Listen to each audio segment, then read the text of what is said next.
dia, tudo bem? Como é que vocês estão? Como é que passaram esses dias? Tive alguns contratempos, não deu para gravar esses dias, mas vamos falar hoje, como prometemos no último vídeo, sobre os dons espirituais. Como funcionam os dons espirituais? Eles são ministrados pelo Espírito Santo. Porém, os dons espirituais não provam que você é salvo. Jesus falou que muitos dirão para ele: Senhor, Senhor, não profetizamos em teu nome não fizemos maravilhas, em teu nome não expulsamos demônios. E ele vai falar: não vos conheço, apartai-vos de mim, vós que praticais a iniquidade.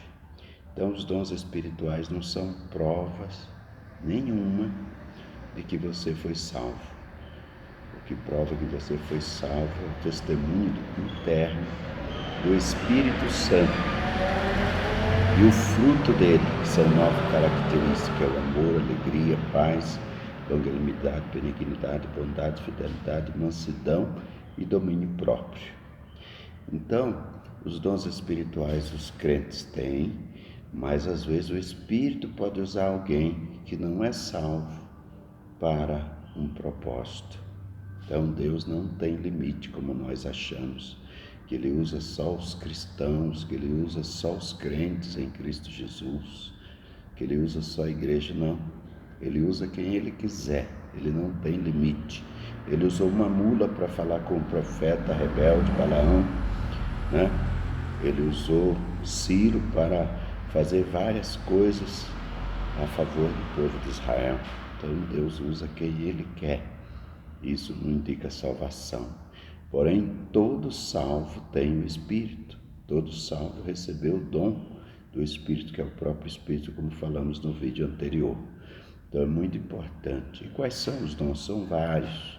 Alguns limitam em 15, outros em 18, outros em 22, outros em 29. Os dons do Espírito não têm limite. Ele dá o dom que Ele quer quando é necessário. E os dons espirituais não são só para fazer algo espiritual, mas também material.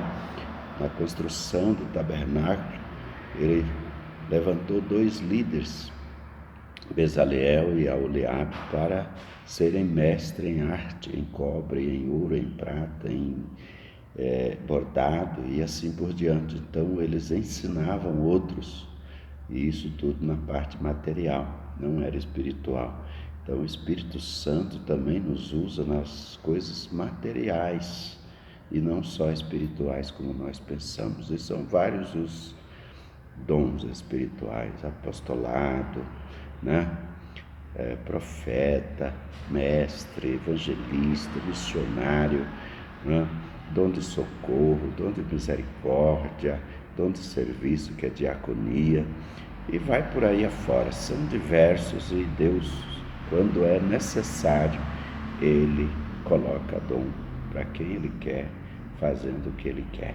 Então é muito importante que você entenda isso, para não achar, por exemplo, que o dom de língua é o recebimento do Espírito Santo. Não, o dom de língua é um dom como qualquer outro, assim como o dom de interpretação de línguas e assim por diante. Então o que acontece? Todo salvo tem o Espírito, foi batizado no Espírito, porém recebe dons espirituais, que pode ser o dom de línguas, pode ser outro, né? E assim por diante. Eu, por exemplo, tenho o dom de mestre, né? Sou pastor, sou bispo, apóstolo, mas isso não indica nada, absolutamente nada sobre a minha salvação. A minha salvação depende do fruto do Espírito, depende do testemunho do Espírito, da certeza absoluta da salvação. Então é isso que nós falamos. Depois vamos falar sobre a teologia, que é o próprio Deus. Depois vamos falar sobre Jesus e assim por diante. Ok?